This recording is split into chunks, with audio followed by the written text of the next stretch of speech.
হে বন্ধুরা, আজকে আমি বলতে চলেছি এমন একটি ড্রামা যেখানে নায়িকা এমন একজন রোমান্স লেখক যে কখনো নিজেই প্রেম করেনি, হঠাৎ সে আরেক রোমান্স রাইটারের প্রেমে পড়ে যায় এবং তার মাইন্ড সেলগুলো কি করে তার অনুভূতি আর প্রেমকে ঘুরিয়ে দেয় সেটাই দেখাবো আজকের গল্পে। তো বেশি স্পয়লার না দিয়ে চলো শুরু করা যাক। ড্রামার শুরুতেই আমরা ইউমির বাবা কিম মান শেককে দেখি, যিনি অনেক আনন্দের সাথে তার নতুন গাড়িটি পরিষ্কার করছেন। প্রতিবেশী বৃদ্ধ গাড়িটি প্রশংসা করলে মানসিক জানান যে তার মেয়ে ইউমি অনেক বিখ্যাত একজন লেখক হয়ে গেছে এবং এই দামি গাড়িটি তাকে উপহার হিসেবে দিয়েছে। তিনি ইউমির একটি ইন্টারভিউ দেখায় ইউমির রোমান্সের রানী। মানসিক আরো জানায় ইউমির নতুন বইয়ের উপর ভিত্তি করে একটি ড্রামাও তৈরি করা হচ্ছে। এরপর ইউমিকে দেখা যায় একটি বিমানের ভেতরে। সে তার গল্পের চরিত্রের অভিজ্ঞতা সঠিকভাবে ফুটিয়ে তোলার জন্য নিজেই স্কাই ড্রাইভিং করার সিদ্ধান্ত নেয়। সে তার বাবাকে ফোনে জানায় যে তার গল্পের নায়কও স্কাই ডাইভিং করার পর তার নায়িকা ইনস্ট্রাক্টরের প্রেমে পড়বে। তার বাবা এই বিপজ্জনক গবেষণার কথা শুনে বেশ আশ্চর্য হয়। ইউমি যখন ঝাঁপ দেয় তখন তার মস্তিষ্কের ভেতরে রাইটার সেল বলে, স্কাই ড্রাইভিং করতে এসে কি প্রেমে পড়া যায়? এই বিশৃঙ্খল পরিস্থিতিতে গল্প লেখা বেশ বিরক্তিকর। ঘুরে ফিরে স্কাই ডাইভিং শেষ করে কোষগুলো শেষ পর্যন্ত ইউমি সিটিতে এসে পৌঁছে। এডিটর ইয়ং এর সাথে ইউমির বাড়িতে তার বন্ধু আইদা আসে।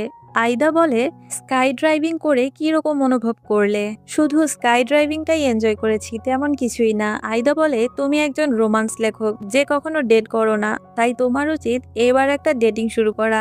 ইউমি দীর্ঘ ৩ বছর ধরে একা রয়েছে। ইউমির মস্তিষ্কের ভেতরে রেশনাল সেল লক্ষ্য করে যে অনেক কোষ ইতিমধ্যেই নিখোঁজ হয়ে গেছে। সে ইমোশনাল সেলকে ডাকে। ইমোশনাল সেল আর রেশনাল সেল টর্চ দিয়ে খুঁজে খুঁজে দেখে তার লাইফে কোনো প্রেম ভালোবাসা না থাকায় লাভ সেল এখন একঘেয়েমিতে ভুগছে আর তার অন্যান্য কোষগুলো নিষ্ক্রিয় হয়ে পড়েছে। নিষ্ক্রিয়তা তো হবেই, ওর জীবন তো খাও দাও ঘুমাও এখানেই আটকে রয়েছে না। এডিটর ইয়ং জানায় পিডি ইয়ন আহত হওয়ায় তার জায়গায় নতুন পিডি শিন কাজ করবেন। পরিচিত হতে পিডি শিন ইউমির বাসায় আসে। অ্যাসিস্ট্যান্ট রাইটার না হই নতুন পিডিকে দেখে বেশ উত্তেজিত হয়ে পড়ে, কারণ সে বেশ সুন্দর, স্মার্ট আর হ্যান্ডসাম। কিন্তু পিডি শিন মানুষ হিসেবে অত্যন্ত ঠান্ডা এবং মাপা কথা বলা পছন্দ করেন। ইউমি তার সাথে পরিচিত হতে নানান ধরনের কথা বললেও তিনি খুব সংক্ষিপ্ত উত্তর দেন, যেটা ইউমিকে অনেক অস্বস্তিতে ফেলে দেয়। কাজের শেষে বাহিরে যাওয়ার সময় ইউমি এবং শিন একই বাসে করে ফেরে। বাসে ইউমি তার ব্যাপারে জিজ্ঞাসা করে, সে এখানে কবে থেকে আছে, কেমন কাটছে সময়, এগুলি। শিন হ্যাঁ না কয়েকটা উত্তর দিয়ে কানে ইয়ারফোন লাগিয়ে ইউমিকে এক প্রকার ইগনোর করে, যা ইউমির ম্যানার সেল এবং ইমোশনাল সেলকে দারুণ রাগিয়ে দেয়। যাই হোক, বাস থেকে নেমে বিদায় নিয়ে দুজন দুই দিকে যায়। পরে ইউমি যখন তার সিক্রেট প্রিয় স্ট্রবেরি কাস্টার্ডের দোকানে যায় তখন দেখে শিনও তার আগে আগে ওই দোকানেই যায়। শিন ওই দোকানের বাকি পড়ে থাকা সব স্ট্রবেরি কাস্টার্ড নিজে কিনে নিয়েছে। পিডি শিন চলে যাওয়ার সময় ইউমি তাকে পিছু ডাকে। ইউমি বলে এটা তার সবচেয়ে প্রিয় কাস্টার্ড, যেটা ইউমি কিনতে এসেছিল, আর এটাই ছিল শেষ ব্যাচ। পিডি শিন হুম বলে মাথা নাড়ায়। এত কিছু বলার পরেও তাকে একটু অফার করলো না। এতে ইউমির মধ্যে ঘৃণা সেল বেরিয়ে আসে। ইউমি শিনের সাথে কথা বলার চেষ্টা করলেও শিন তাকে অগ্রাহ্য করে চলে যায়। পরে দেখা যায় আইদা তার অ্যানিভার্সারি উদযাপনের জন্য তার প্রিয় কুকুর কোকোকে ইউমির কাছে রেখে যায়। ইউমির কোষগুলো কোকোকে দেখে খুব খুশি হয়। পরদিন শিন যখন ইউমির বাড়িতে কাজে আসে কোকো তাকে দেখে ডাকতে শুরু করে। কাজের আলোচনার এক পর্যায়ে শিন বলে, কুকুরটি দেখতে একদম সাধারণ মাল্টিচি জাতের কুকুরের মতো। তিনি দাবি করেন যে এই জাতের কুকুররা মোটেও বুদ্ধিমান হয় না। ইউমি তার কুকুরের সম্মান রক্ষার্থে তর্কে জড়িয়ে পড়ে। সে বলে মাল্টিজ সুন্দর এবং মিথ্যা দাবি করে বলে যে ইন্টারনেটে মাল্টিজদের বুদ্ধিমত্তার প্রমাণ সে দেখেছে। ইউমির মস্তিষ্কের সেল বলে, পিডিশিন এবার তো তোমাকে আমি সত্যি ঘৃণা করি। রাগে ওর ছবিতেই বেড়া লেকে দেয়। শিন তখন তার কুকুরকে নিয়ে আরো একটু কটু কথা বলে। সে বলে মাল্টিজরা পোক খায়। তখন ইউমির ভেতরে এক নতুন জেদ সেলের জন্ম হয়। ওই সেল বলে, পোপ তুমি নিজে খাচ্ছ না কেন, তুমি কি প্রেগনেন্ট? হাস্যকর। যাই হোক, শিন ইউমিকে তার কুকুর সম্পর্কে কথা বলায় ইউমি বেশ রেগে আছে। ইউমি টাউনের ফিশিং সেল শিনের উপর ওই রাগের প্রতীক হিসেবে অনেকগুলো রাগী মাছ ধরে। রাতের বেলায় ইউমি ঘুমাতে পারছিল না। তার পার্সোনালিটি সেল তাকে শান্ত করার চেষ্টা করলেও হাংরি সেল জেগে উঠে ডাম্পলিং খাওয়ার বায়না ধরে। ইউমি রান্নাঘরে গিয়ে ডাম্পলিং বানানোর সময় তার পোষা কুকুর কোকোকে দেখে আবার শিনের কথা মনে করে এবং তাকে এক হার্টলেস মানুষ বলে মনে করে। পরদিন সকালে ইউমি কোকোকে নিয়ে ঘুরতে বের হয়। সে শিনকে রাস্তায় দেখতে পায়, সে স্ট্রবেরি কাস্টার্ডের দোকানের দিকে যাচ্ছে। তাকে শিক্ষা দেওয়ার জন্য ইউমি আগে আগে গাড়ি নিয়ে দোকানের সব মাছ আকৃতির কাস্টার্ড একা কিনে নেয়। পিডি শিনকে দেখে সে এমন একটা ভাব করে যেন তার সাথে হুট করেই দেখা হয়ে গেছে তার। ওর কাণ্ড দেখে শিন বেশ অবাকও হয় আবার হতাশও হয়। ইউমি মনে মনে খুব আনন্দ পায়, ও জোরে জোরে হাসতে থাকে।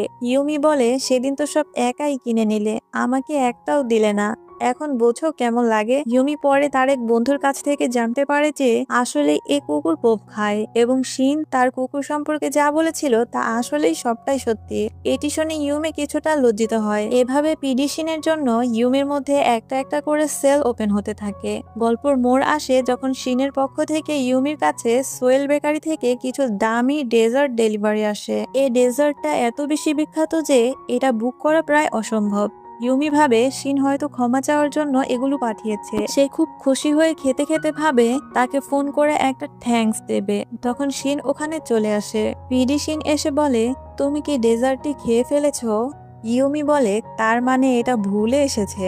শিন যখন নিজে এসে বলে ভুল করে সে অন্য কাউকে পাঠানোর বদলে তার কাছে এটা পাঠিয়ে ফেলেছে, তখন ইউমি আবার প্রচন্ড রেগে যায়। পরবর্তীতে শিন ইউমির স্ক্রিপ্ট নিয়ে খুব সুন্দর এবং গঠনমূলক ফিডব্যাক ইমেইল করে। এটি দেখে ইউমির রাইটার সেল খুব খুশি হয়। ফোন বের করে সে কৃতজ্ঞতা জানাতে গিয়েও ইউমির প্রাউড সেল বা অহংকারী কোষ তাকে আটকে দেয়। কাজের শেষে পিডি তাকে ফোন করে পার্কিং লটে আসতে বলে। শিন যখন ইউমিকে সেই ডেজার্ট বক্সটি সত্যি উপহার দেয় এবং আগের আচরণের জন্য ক্ষমা চায়, তখন ইউমি কিছুটা নরম হয়। সে মনে মনে সত্যি এটা খেতে চেয়েছিল। তারা একসাথে বাড়ি ফেরার জন্য বের হয়। ইউমি গাড়ি নিয়ে ভুল রাস্তায় চলে আসে।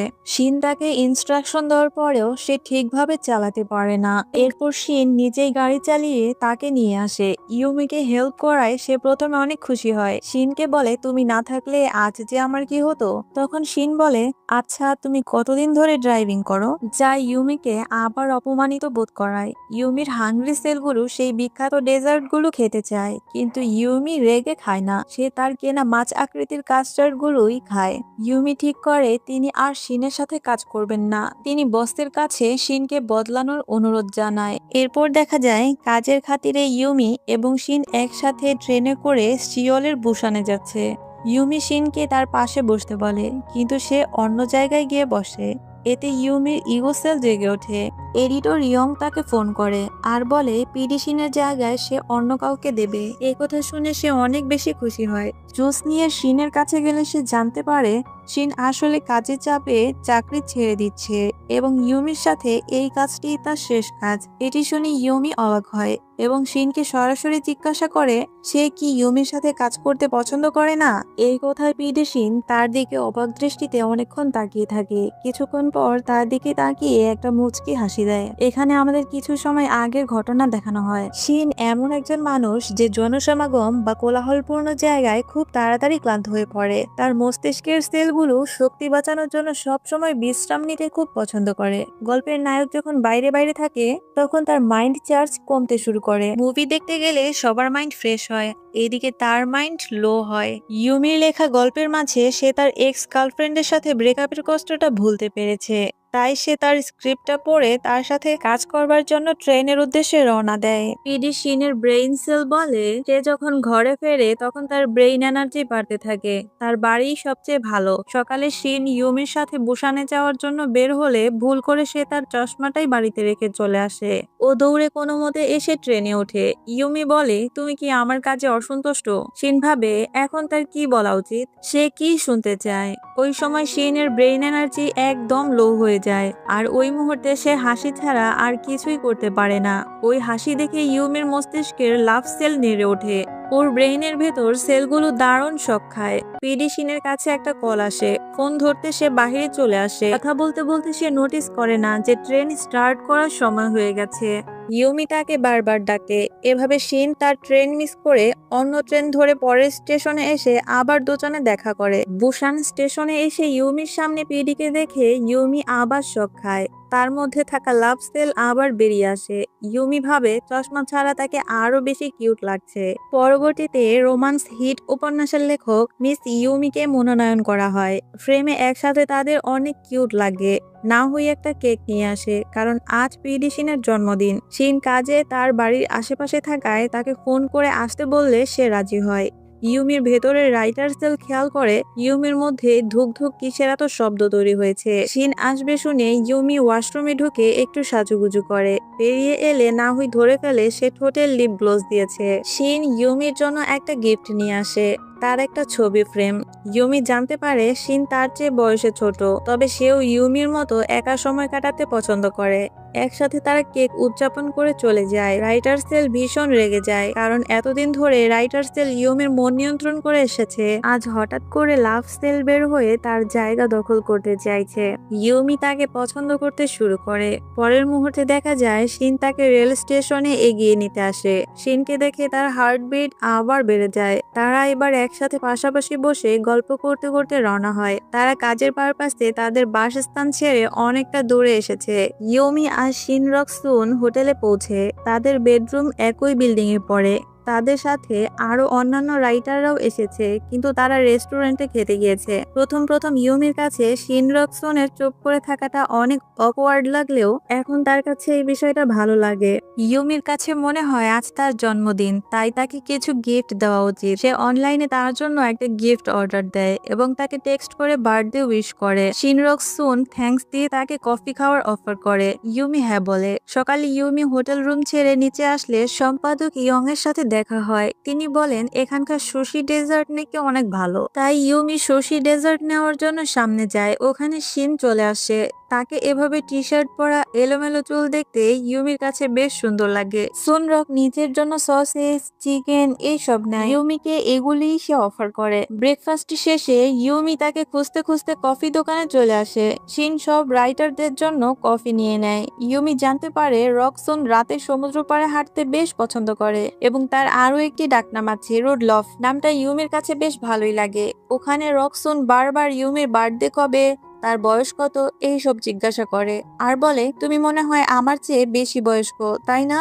তার রাইটার সেল এটা নিয়ে বেশ মজা করে। এবার ইউমি বেশ বাজে সিচুয়েশনে পড়ে যায়। তখন মিস্টার কিম ওখানে চলে আসে। ফলে সুনরকের কথাটা চাপা পড়ে যায়। মিস্টার কিম জুহো হলেন তাদের দলেরই আরো একজন রাইটার। কিম জুহো ইউমি এক টেবিলে বসে গল্প করছিলেন যে তারা আগে একসাথে পড়াশোনা করেছে। তাদের বয়সের ব্যবধান খুব বেশি নয়, 3 থেকে 4 বছরের ছোট বড়। এসব দেখে অন্য টেবিলে শিন বসে খুব জেলাস হচ্ছে। ইউমির কাছে ফোন আসে। কিম জুহো বলে তাদের সাথে বইমেলায় ঘুরতে যেতে এবং একসাথে লাঞ্চ করে ফিরতে। প্রথমে সে রাজি না হলেও যখন শোনে রক-সুনও যাবে তখন রাজি হয়ে যায়। মেলায় ঘোরাঘুরি করার সময় ইউমি হঠাৎ দেখে রক-সুন নেই, সে চলে গিয়েছে।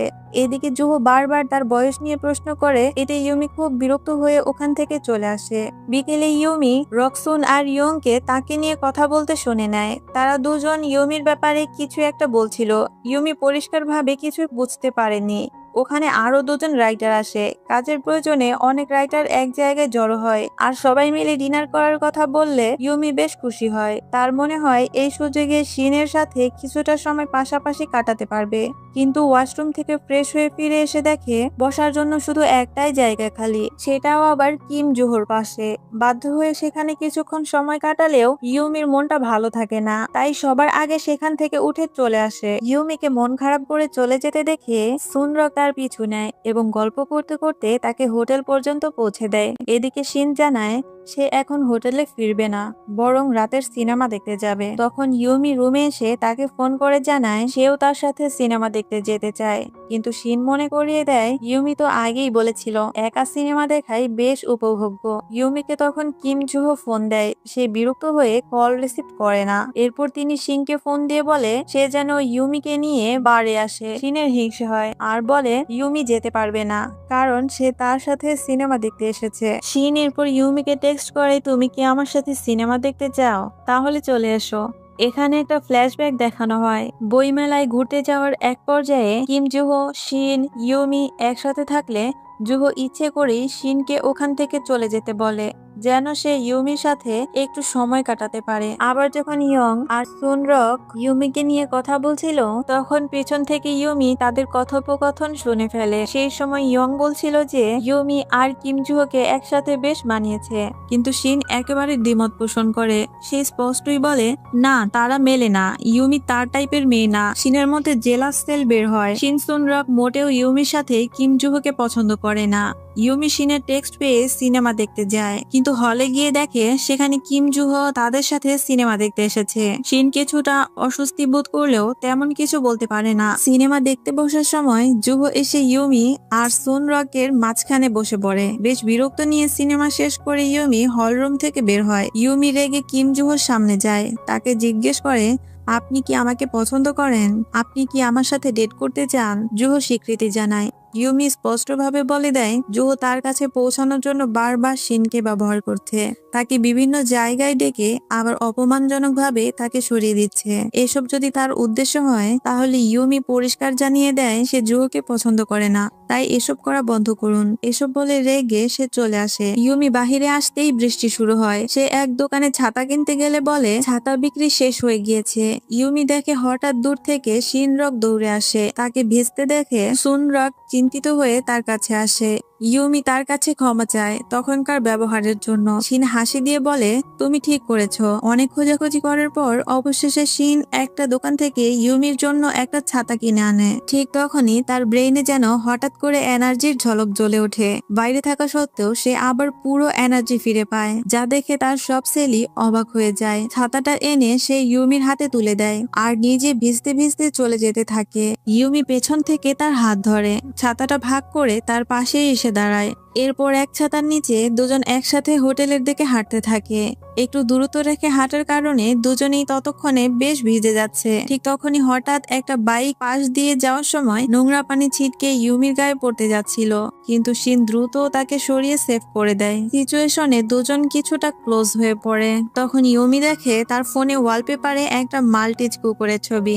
সে বলে তুমি বলেছিলে মালটিজ পছন্দ করো না, তাহলে তোমার ফোনে মালটিজ কুকুরের ছবি? শিন বলে এটা তার কুকুর এবং ও তার বাবা মায়ের সাথে গ্রামে আছে। শিন আরো বলে আমি মালটিজ কুকুর পছন্দ করি না এটা বলিনি, বলেছি ওরা তেমন স্মার্ট না। গল্প করতে করতে তারা হোটেলে চলে আসে। হোটেলে আসার পর কিম জুহো শিনের সাথে কিছুটা বাজে বিহেভ করে। যাই হোক, পরদিন ইউমি ইয়ং এর কাছে জানতে পারে শিনের সাথে জুহোর কোনো কিছু নিয়ে সমস্যা হয়েছে আর হাফ অ্যান আওয়ারের মধ্যে তাদের টিমের সবাই ওখান থেকে চলে যাবে, শুধু সুনরক যাবে না, সে নাকি অসুস্থ। অসুস্থের কথা শুনে ইউমি তার সাথে দেখা করতে যায়। রাতে বৃষ্টিতে ভিজে শিনের কিছুটা ঠান্ডা জ্বর হয়েছে। দেখা করে ইউমি সব রাইটারদের সাথে চলে আসে। সেখানে সবচেয়ে বয়সে বড় এক রাইটারের কাছে জানতে পারে কিম জুহো শিনকে প্রজেক্ট থেকে বাদ দিয়ে দিয়েছে। এটা শুনে ইউমি প্রজেক্টর ইয়ংকে ফোন করে। সে জানায় শিন খুব ভালো কাজ করছিল এবং তার জন্য যেন সুপারিশ করা হয়। ইয়ংও এতে রাজি হয়ে যায়। এরপর ইউমি বারবার শিনকে ফোন করার চেষ্টা করলেও তাকে আর পাওয়া যায় না। চিন্তিত হয়ে সে নিজের কাজ শেষ না করেই দ্রুত হোটেলে ফিরে আসে, যেখানে শিনের খোঁজ নিতে গিয়ে জানতে পারে সে গুরুতর অসুস্থ হয়ে ক্লিনিকে ভর্তি আছে। ইউমি ক্লিনিকে গিয়ে তাকে বেডে দেখতে পায়। ইউমি একবার শিনের কপালে হাত দেয়, আবার নিজের কপালে হাত দিয়ে জ্বরটা কেমন আছে বোঝার চেষ্টা করে। ঠিক তখনই শিন জেগে ওঠে আর ইউমি একটু লজ্জা পেয়ে যায়। শিন বলে সে এখন আগের চেয়ে অনেকটা ভালো আছে। শিন বুঝতে পারে যে ইউমি তাকে ফোনে না পেয়ে চিন্তিত হয়ে এখানে আবার ফিরে এসেছে। শিনের কপালে স্পর্শ করায় তখন শিনের প্রেম সেল ঘুম থেকে জেগে ওঠে। প্রেম সেল তার হৃদয়ে কোনো কিছু অনুভব করে। পরে বাইরে এসে ইউমি তার হাতে ওষুধ তুলে দেয় এবং জোর করে তাকে খেতে নিয়ে যায়, কারণ সে জানে ঠিকমতো না খেলে ওষুধ কোনো কাজেই লাগবে না। একসাথে খাওয়া দাওয়া করে তারা ফিরে আসে। শিন নিজেও ইউমিকে মিস করতে থাকে। ফিরে এসে ইউমির অনেক ক্ষুধা লাগে। সে স্ট্রবেরি কাস্টার্ড খেতে দোকানে গিয়ে দেখে শিন ওখানে জেনিয়ার সাথে মিটিং এ আছে। ইউমি হাই দিয়ে ওদের সাথে দেখা করে, কিছু কথা বলে ওদের বিল পেমেন্ট করে ইউমি চলে আসে। ইউমির লাভ সেল সুনরকের সাথে জেনিকে দেখতে পেয়ে মন খারাপ করে। রাতে জেনি কিছু কুকিজ নিয়ে তার সাথে দেখা করতে আসে। জেনি তাকে বলে সে রকসনকে পছন্দ করে। জেনি তাকে রিকোয়েস্ট করে শিনকে ফোন দিয়ে যেন জিজ্ঞাসা করে সে তার ব্যাপারে কিরকম চিন্তা করে। বাধ্য হয়ে ইউমি তাকে ফোন করে বলে জেনি অনেক ভালো মেয়ে, সে যেন তার ব্যাপারে ভালো চিন্তা করে। শিনের লাভ সেল ইউনির ইমোশনাল সেলের সাথে কথা বলে। শিনের লাভ সেল বলে শিনের হৃদয়ে ভালোবাসা তৈরি হয়েছে। শিন বাসায় এসে কিছু খাবার খেয়ে রেস্ট করে। নাহুই তাকে কল দিয়ে বলে সে গেম ইনস্টল করতে পারছে না, হয়তো কোনো সমস্যা হয়েছে, শিন কি একটু এসে দেখবে। শিন রাজি হয়। গাড়ি নিয়ে সে ইউমির অ্যাপার্টমেন্টে এসে তাকে না পেয়ে সরাসরি সে গেমে বসে। হুট করে ইউমি এসে তাকে দেখে চমকে যায়। শিন বলে নাহুই তাকে ডেকেছে। ইউমি তার জন্য মিল্ক আর কিছু মাছ আকৃতির স্ট্রবেরি ডেজার্ট নিয়ে আসে। এরপর শিন ইউমিকে গেমের অফার করে। ইউমি গেমিং জানে না। সুনরক তাকে সাহায্য করে। ডেজার্ট খেতে খেতে পাশে বসে শিন তাকে হাত ধরে গেমিং সিস্টেম শিখিয়ে দেয়। ওই সময় ভুল করে সুনরক ইউমিকে ডেজার্ট মুখে কিস করে ফেলে। ইউমি লজ্জা পায়। দুজন একসাথে কিছুক্ষণ গেমিং করার পর শিন ওখান থেকে চলে আসে। সুনরক গাড়ি করে ফেরার সময় ওর ব্রেন চার্জ অটোমেটিক ভাবে ফুল হতে শুরু করে। তখন ওর ব্রেন সেলগুলো ভাবে শিন এখন বাহিরে রয়েছে, তারপরেও সে সম্পূর্ণ এনার্জি ফিরে পেয়েছে। এটা কি করে সম্ভব হলো? পরদিন শিন খুশি খুশি লেখালেখির কাজে ইউমির অ্যাপার্টমেন্টে আসে। কাজ শেষে চলে যাওয়ার সময় সে নোটিস করে ওখানে কিম জুহো হাতে ওয়াইন নিয়ে ইউমির বাসায় যাচ্ছে। জুহো ইউমির অ্যাপার্টমেন্টে গিয়ে তাকে ওয়াইন গিফট করে। ইউমি ওয়াইন পছন্দ না করলেও যেহেতু গিফট তাই সে নিয়ে নিয়েছে। জুহো সেদিনের জন্য তার কাছে ক্ষমা চায় এবং তার সাথে লাঞ্চ করতে যাবার জন্য অনুরোধ করে। এরপর তারা তিনজন লাঞ্চ করতে রেস্টুরেন্টে যায়। এদিকে শিনের অন্য জায়গায় মিটিং থাকলেও সে ক্যান্সেল করে দেয়। ইউমিকে নিয়ে সে চিন্তিত হয়ে সে নাহুইকে ফোন করে তারা যেখানে লাঞ্চ করতে গিয়েছে জিজ্ঞাসা করে শিনও ওইখানে চলে আসে। শিনকে দেখেই জুহো রেগে যায়, সাথে সাথে খারাপ আচরণ করতে শুরু করে।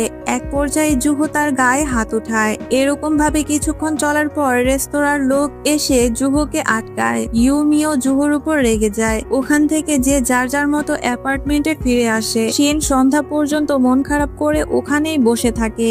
এরপর সে তার বাড়ি ফিরে তার ক্ষত স্থানে মেডিসিন লাগায়। সম্পাদক ইয়ন সিনশন রুককে ফোন করে বলে সে যেন এসে জুহোর কাছে ক্ষমা চায়। শিন বারবার বলে সে তার সাথে কোনো খারাপ আচরণ করেনি, উল্টো জুহোই তার গায়ে হাত তুলেছে। ইয়ং তার কোনো কথাই শোনে না, বরং উল্টো তাকে ক্ষমা চাইতে আসতে বলে। শিন রাগ করে গাড়ি বের করে সরাসরি ইউমির অ্যাপার্টমেন্টে আসে। ইউমি বলে তুমি এখন এখানে কেন এসেছো? শিন বলে আমার মনে হয়েছে আমার তোমার কাছে আসা প্রয়োজন। ইউমি বলে কিসের জন্য? সুনরক বলে আমি সত্যিই জানি না। ইউমি বলে তুমি বাড়ি যাও, তুমি তোমার নিজের যত্ন নাও। তখন সুনরক বলে আমি যেতে পারবো না, কারণ আমি তোমাকে পছন্দ করি। এবার সুনরক নিজের মনের কথাটা ইউমিকে বলে দিয়েছে। ইউমি সুনরককে পছন্দ করা সত্ত্বেও তার প্রপোজাল অ্যাকসেপ্ট করে না, কারণ জেনি বলেছিল সে তাকে পছন্দ করে। এরপর শিন ওখান থেকে চলে আসে। ইউমি বারবার তার সাথে কাটানো সময়গুলো কল্পনা করে। সুনরক বাসায় মন খারাপ করে শুয়ে থাকে। আজ বাসায় থাকা সত্ত্বেও তার কোনো এনার্জি নেই। শিনের সেলগুলো চিন্তায় পড়ে যায়। শিন আজ বাসায় আছে তবুও তার এনার্জি বাড়ছে না। জেনি ইউমিকে ফোন করে বলে গতকাল রাতে তার এক্স বয়ফ্রেন্ড তার কাছে ফিরে আসে। তাদের মধ্যে সবকিছু ঠিকঠাক হয়ে গেছে। জেনি শিনকে বলে যে আগে যা যা বলেছে সে সবকিছুর জন্য তার কাছে সে ক্ষমা চায়। তার এক্স বয়ফ্রেন্ড ফিরে আসায় সে শিনের সম্পর্কে আর কোনো কিছু ভাবতে চায় না। ইউমি ভাবে জেনে যদি একদিন আগে তাকে এই কথাটা জানাতো তাহলে হয়তো সে শিনকে ফিরিয়ে দিত না। জেনির এই কথাগুলো শোনার পর শিনের লাভ সেল খুশি হয় এবং তার ভেতরের এনার্জি আবার ফিরে আসে। এরপর সুনরক সাইকেল নিয়ে ইউমির বাসার দিকে রওনা দেয়, কিন্তু লিফটে ওঠার সময় তার মনে ভয় জাগে। ইউমি যদি তাকে আবার ফিরিয়ে দেয়, এই চিন্তায় তার এনার্জি আবার কমে যায়। মন খারাপ নিয়ে সে কিছুক্ষণ থেমে আবার ফিরে যাওয়ার কথা ভাবতে থাকে। ঠিক তখনই জেনি তাকে একটি মেসেজ পাঠায়, যেখানে লেখা থাকে হয়তো ভবিষ্যতে ইউমির বিয়েতে আবার দেখা হতে পারে, যদিও তার বিয়ের কোনো নির্দিষ্ট তারিখ এখনো ঠিক হয়নি। এই কথা শুনে শিন কল্পনা করে যে তার প্রিয় মানুষ একদিন অন্য কারোর সঙ্গে বিয়ে করে ফেলবে। এই চিন্তায় তাকে আবার সাহস যোগায়। সে সিদ্ধান্ত নেয় সে আবারও ইউমিকে প্রপোজ করবে। তাই সে ইউমির বাড়ির দিকে আবার রওনা হয়। শেষে দেখা যায় সুনরক সত্যি ইউমিকে ভালোবেসে ফেলে। গতকালকের মতো দৌড়িয়ে হাঁপাতে হাঁপাতে সে তার অ্যাপার্টমেন্টে এসে কলিং বেল বাজায়। গত রাতের মতো সে আবারও এসে তার সামনে দাঁড়ায়। ইউমিকে বলে সে সত্যি তাকে অনেক পছন্দ করে, এজন্য সে আবার ফিরে এসেছে। কিছুক্ষণ চুপ করে থেকে ইউমি ওর কথার উত্তর না দিয়ে ওকে ভিতরে এসে তার সাথে লাঞ্চ করতে বলে। শিনের লাভ সেল ইউমির রাজ্যে প্রবেশ করে এবং সে ইউমির লাভ সেলকে খোঁজার চেষ্টা করে। এদিকে শিনের জন্য ইউমি লাঞ্চ রেডি করতে থাকে। ইউমি তাকে জিজ্ঞাসা করে, তোমার কেন মনে হলো তুমি আমাকে পছন্দ করো? শিন বলে, তোমাকে পছন্দ না করলে তোমার কাছে আবার ফিরে আসতাম না। সুনরকের লাভ সেল অবশেষে ইউমির লাভ সেলকে খুঁজে পায়। ইউমির লাভ সেল ওকে দেখে বলে সে তার জন্য অপেক্ষা করছিল এবং সঙ্গে সঙ্গে তাকে একটি হাত দেয়। এরপর ইউমি সুনরককে বলে সেও তাকে পছন্দ করে। তার কথায় সুনরকের মন ভালো হয়ে যায়। কথা বলতে বলতে শিন ইউমির কাজ করতে অনেকটা হেল্প করে। শিন বলে, তুমি কি কখনো বয়সে ছোট কাউকে ডেট করেছো? ইউমি বলে, না। তুমি কি কখনো সিনিয়র কারোর সাথে ডেট করেছো? সে বলে, না, এটা তার প্রথমবার। তারা গল্প করতে করতে একসাথে দুজন রান্না শেষে টেবিলে খেতে বসে বসে শিন ভাবতে থাকে। সে বলে, আমি কি তোমাকে আরো একটা কথা জিজ্ঞাসা করতে পারি? আজকে আমাদের রিলেশনশিপের ফার্স্ট ডে। তুমি আমাকে কবে কিস করবে? আজকে? কথা শুনে ইউমি থওয়া হয়ে যায়। এটা বলে সুনরক ইউমিকে কিস করে। শিন পরপর কথা বলার মাঝে ইউমিকে দুবার কিস করে। পরদিন অফিসে দুজনের আবার দেখা হয়। তাদের রিলেশনশিপের ব্যাপারে এখনো কেউ জানে না। কাজের মাঝে সবাইকে লুকিয়ে দুজন গল্প করার সময় ইউমি বলে, তুমি আমাকে কেন পছন্দ করো? সুনরক বলে, কারণ তুমি অনেক সুন্দর। এই বলে সে চলে যায়। কাজের সময় সুনরক ইউমিকে টেক্সট দিয়ে বলে রাতে তার বাসায় আসতে, সারা রাত তারা গল্প করবে। ইউমি হ্যাঁ বলে দেয়। ইউমি রাতে তার বাসায় আসে। ইউমি বলে, তোমাকে চশমা ছাড়াই অনেক বেশি সুন্দর লাগে। এরকম ভাবে গল্প করতে করতে তারা টাইম স্পেন্ড করে। ওরা কল্পনা করে একবার তারা একসাথে মুভি ডেটে গিয়েছে, তো একবার অন্য কোথাও আগুন জ্বালিয়ে গল্প করছে, কখনো বা শিন রাইডার হয়ে খাবার ডেলিভারি দিচ্ছে। সুনরক ইউমিকে কিস করবে বলে ভাবে তার ব্রাশ করা উচিত। নার্ভাস হওয়ার দরকার নাই, এটা তার ব্রাশ করার স্টাইল। সুনরক ওয়াশরুম থেকে বের হয়ে শুনে ইউমির বাবা মা তার বাসায় এসেছে, তাই তাকে এখন চলে যেতে হবে। এদিকে সুনরক কিস করবে বলে ব্রাশ ট্রাশ করে রেডি। কি একটা অবস্থা। সুনরক তাকে তার অ্যাপার্টমেন্ট অব্দি এসে তাকে হাক দিয়ে চলে আসে। রাতে ইউমি সুনকে আবার ফোন দিয়ে বলে তার বাবা মা চলে গেছে। সুন যদি আসতে চায় তাহলে সে তার বাসায় আসতে পারে। সুন আর দেরি না করে সঙ্গে সঙ্গে দৌড়িয়ে তার বাসায় চলে আসে। হঠাৎ করে সুনের মধ্যে দুষ্টু সেল বের হয়। তখন সুনরক আর কিছু না ভেবে গল্প করার মাঝে ইউমিকে আবার কিস করে। একসাথে কিছু হ্যাপি মোমেন্টের মধ্য দিয়ে দুজনের ড্রিম নাইট শেষ হয়। সকালে অফিসে এসে শিন ইউমিকে জানায় তাকে অনেক বেশি কিউট লাগছে। ইউমি তাদের বিষয়টা সবাইকে জানাতে বলে। শিন সঙ্গে সঙ্গে বলে একেবারেই না, কারণ সে এডিটর ইয়ংকে বলেছিল যারা অফিস কলিগের সাথে ডেট করে তাদের বরখাস্ত করা উচিত। এটা নাকি তার ব্যক্তির মূলনীতির মধ্যে পড়ে। একবার না, বারবার সে বিভিন্ন জায়গায় এডিটর ইয়ংকে এ ধরনের কথা বলে। এখন যদি সে জানতে পারে যে অফিস কলিগের সাথে সে রিলেশনশিপে আছে, তাহলে তাকে বের করে দেবে। এসব কথা শেষে শিন বলে, ইউমি তুমি বলেছিলে তুমি কিয়োটোতে যেতে চাও, তাই না? তাহলে চলো ফ্রাইডে আর স্যাটারডে আমরা একসাথে কিয়োটোতে ঘুরে আসি। কাল শনিবার তোমার বার্থডে। শিন বলে সে আজকে চীন ভ্রমণ থেকে এসে শুক্রবার তার সাথে কিয়োটোতে যাবে। শিন টিকিট বুক করার কথা বললে ইউমি রাজি হয়। প্ল্যান অনুযায়ী শিন প্লেনে উঠে ইউমিকে টেক্সট করে। ইউমিও এসে এয়ারপোর্টে পৌঁছে এডিটর ইয়ং আর জুহোকে দেখে। প্লেনে ইয়ং আর জুহো শিনকে দেখে সামনে আসে। ওরা দুজন শিনের পাশের সিট খালি দেখে জিজ্ঞাসা করে সে কি একাই কিয়োটোতে যাচ্ছে নাকি তার কোনো গার্লফ্রেন্ড আছে। ওদের দুজনের জন্য ইউমি সুনরকের সঙ্গে কিয়োটোতে যেতে পারে না, কারণ তাদের দুজনকে একসাথে দেখলে শিনের প্রবলেম হবে। সুনরক বোরিং হয়ে দুদিন কিয়োটোতেই কোন রকম ভাবে ঘুরে ফিরে ব্যাগ আবার চলে আসে। ইউমি তাকে এগিয়ে নিতে আসে। সুন মন খারাপ করে গল্প করতে করতে চলে আসার সময় হঠাৎ গাড়ি থামায়। গাড়ি থেকে নেমে সুন এডিটর ইয়ংকে ফোন করে বলে সে আর ইউমি ডেটিং করছে। অলরেডি কিছুদিন হয়েও গিয়েছে। ইয়ং বলে, কি তুমি কি বলছিলে? সে আর জুহু বিশ্বাস করতে পারছিল না শিন কি বলছে। শিন বলে, আমি আপনাকে পরে বিস্তারিত জানাবো। এই বলে সে ফোন রেখে দেয়। সে ইউমিকে বলে, তোমার জন্য আমি আমার নীতি ভেঙে ফেললাম। এবার সবাইকে সবকিছু জানিয়ে দিয়েছি। এখন তোমাকে নিয়ে আমার যেখানে খুশি যেতে পারি। কিছুক্ষণ ভালো টাইম স্পেন্ড করার পর ওরা আবার চলে আসে। অফিসে আসলে এডিটর ইয়ং তাকে ডেকে পাঠায়। শিন ফুল এনার্জি নিয়ে তার রুমে তার সাথে কথা বলতে আসে। ইয়ং বলে, তুমি বলেছিলে অফিস কলিগদের সাথে ডেটে আসা তোমার মূলনীতির মধ্যে পড়ে না, এমন লোকেদের বরখাস্ত করা উচিত। তাহলে তুমি কি করছো? শিন বলে, মানুষ পরিবর্তনশীল, একজন ব্যক্তির নীতি বদলাতে পারে, তাই না? আমরা রোবট নই। আর প্রিয় মানুষের জন্য ব্যক্তির নীতি বদলে যেতেই পারে। ইয়ং ওর কথা শুনে হা হয়ে যায়। এসব ভুজুং ভাজুং বলে তার মিটিং আছে এই অজুহাত দিয়ে শিন ওখান থেকে পালিয়ে আসে। কাজ শেষে শিন ইউমির জন্য ইয়াররিং কিনতে যায়। গিফট কিনে নিয়ে সে ইউমির সাথে দেখা করে। লাঞ্চ করার জন্য শিন ইউমিকে বাবির রেস্তোরাঁয় নিয়ে যেতে চাইলে সে প্রথমে রাজি হয় না। ইউমি যেতে না চাওয়ার জন্য কিছু রিজন রয়েছে। এরপর সে ইউমিকে নিয়ে অন্য কোথাও বসে। ইউমির মন খারাপ দেখে শিন জিজ্ঞাসা করে, তোমার কি কোনো সমস্যা হয়েছে? তখন ইউমি তাকে জানায় যে বাবির রেস্তোরাঁ হচ্ছে তার এক্স বয়ফ্রেন্ডের বাবার রেস্তোরাঁ, তাই সেখানে যাওয়া তার জন্য একটু আনইজি ফিল হচ্ছিল। শিন বলে, তোমার এক্স বয়ফ্রেন্ডকে আমি এ জায়গায় আরো অনেকবার দেখেছিলাম, তাকে খুব সুন্দর দেখতে, সারাদিন তার সাথে সময় কাটায়। ইভিনিং এ স্ন্যাক্স খাওয়ার এক পর্যায়ে শিন ইউমিকে ওর আনা গিফটটি দেয়, একটা ডায়মন্ড রিং, যা দেখে ইউমি অবাক হয় আর বলে, এটা অনেক দামি, এটা তোমার কাছেই রাখো। তখন শিন ইউমিকে বিয়ের জন্য প্রপোজ করে। ইউমির কি বলা উচিত সে বুঝতে না পেরে কোনো উত্তর দেয় না। শিন ট্রেন মিস করবে এই অজুহাত দিয়ে তাকে এগিয়ে দিতে আসে। ইউমি তাকে বলে ফোন করে সে তাকে জানিয়ে দেবে। বাড়ি ফিরে ইউমি সুনে দেওয়া রিং পাশে নিয়ে চিন্তায় পড়ে যায়, কারণ এর আগে দুবার সে ঠকেছে।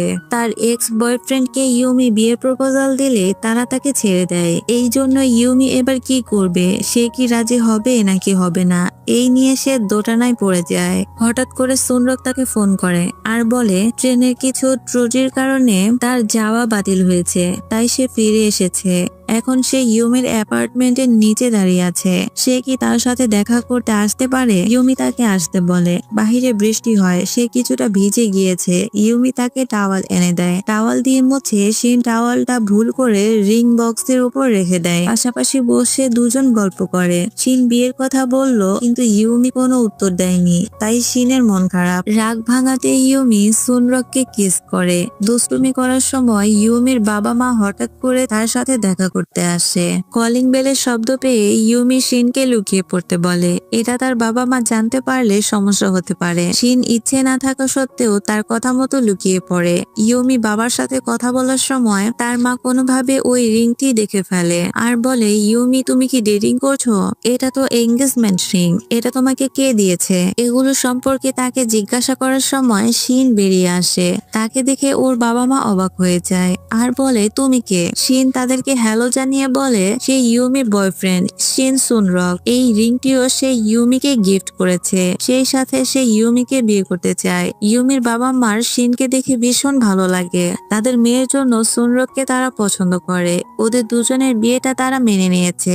ড্রামা শেষ দিকে দেখা যায় ধুমধাম করে দুজনের বিয়ে হচ্ছে। শেষ পর্যন্ত অপছন্দের মানুষ থেকে দুজনের পছন্দের মানুষ হওয়া থেকে শুরু করে ভালো লাগা, দেন ভালোবাসা, এট লাস্ট দুজনের বিউটিফুল বিয়ের মুহূর্ত দেখিয়ে আজকের ড্রামার হ্যাপি এন্ডিং হয়। তো আজকের ড্রামাটা কার কাছে কেমন লেগেছে নিশ্চয়ই কমেন্টে জানাবেন। এরকম কিউট অন্য কোনো ড্রামা নিয়ে পরবর্তী অন্য কোনো ভিডিওতে আপনাদের সাথে দেখা হবে ইনশাল্লাহ।